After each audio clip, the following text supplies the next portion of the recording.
Jadi ini saya nak kami nak interview Cik kaitan dengan bidang tugas Cik lah. Jadi sebelum tu saya nak boleh Cik perkenalkan diri Cik, nama Cik dan juga berapa lama Cik berkhidmat dalam keselamatan di sekolah.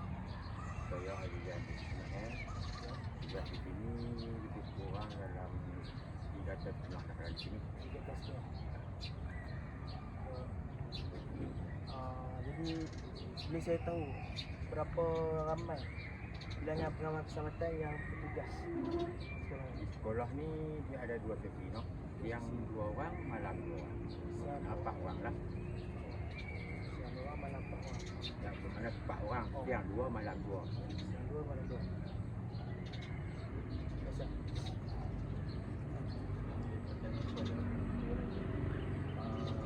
Sekolah kita kenal nak masuk, mestilah ada prosedur yang masuk. Pak Cik boleh terangkan Cik pasal prosedur untuk masuk sekolah bagi orang luar. Bagi orang luar ni dia mungkin ada jam main jumpa video apa-apa kan. Terpaksa lah kita kena bagi tempat untuk jemput dulu lah. Dapat lah. Dia tak boleh masuk situasi macam tu lah. Kalau dari segi aktiviti co-curriculum, murid balik rumah tu main balik tu macam Dia mungkin kalau kata hak balik awal tu kita akan jaga dekat balik dulu. Tapi dekat mai pula tu kalau macam hak cover petang ya. ustazah dia kena tunggu dulu tu. Kan tu sebab anak murid dia nak masuk pula hak yang kedua kan. Dia nak kedua dia tak dapat dah. Kau balik pukul 12, 45, pukul 1, pukul 2 tak sampai dah. Ustazah dia akan kena tunggu balik tu.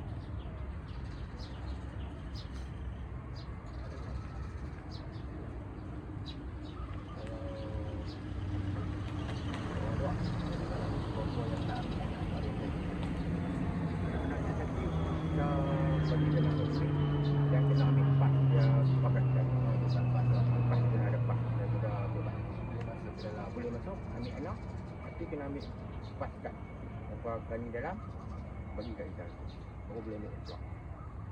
Tak boleh ambil suka hati blok macam tu lah. Ya. Jadi saya nak tanya Cik, pernah tak berlaku contohnya insiden kecemasan seperti yang Cik berkhidmat ni, contohnya macam ada berlaku insiden yang Masa saya tugas ini ni tak ada lagi lah berlaku macam ni. selain itu ada tak cabaran sebenarnya Cik? Contohnya macam sedangkan lalu lintas Cabaran ni memang ada banyak. Waris ni macam-macam perangai tau.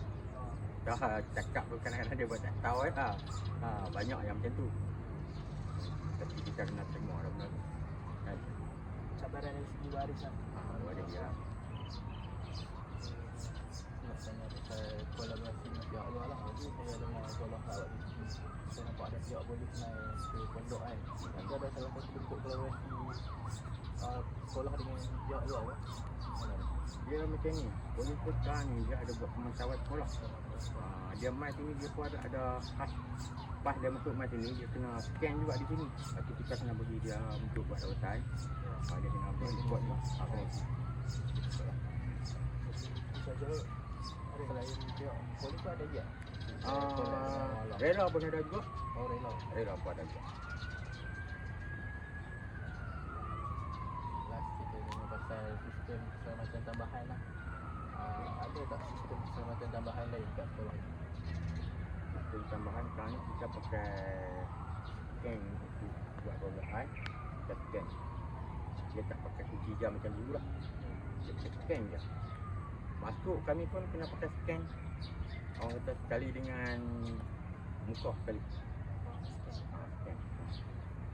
Dia tak pakai macam dulu lah. Macam pastak macam kan. Scan. Pakai scan je. CCTV tu baru tambah je. Jadi TV pun tambah.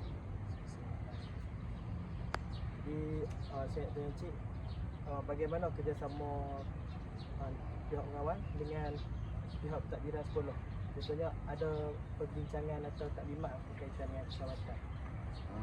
Belum ni jadi ada buat taklimat.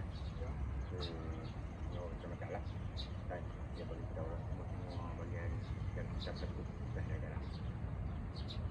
Tahu kita nak tahu apa yang benar lah. ikut dia lah, ikut arahan dia. Logo besar lah. Ikut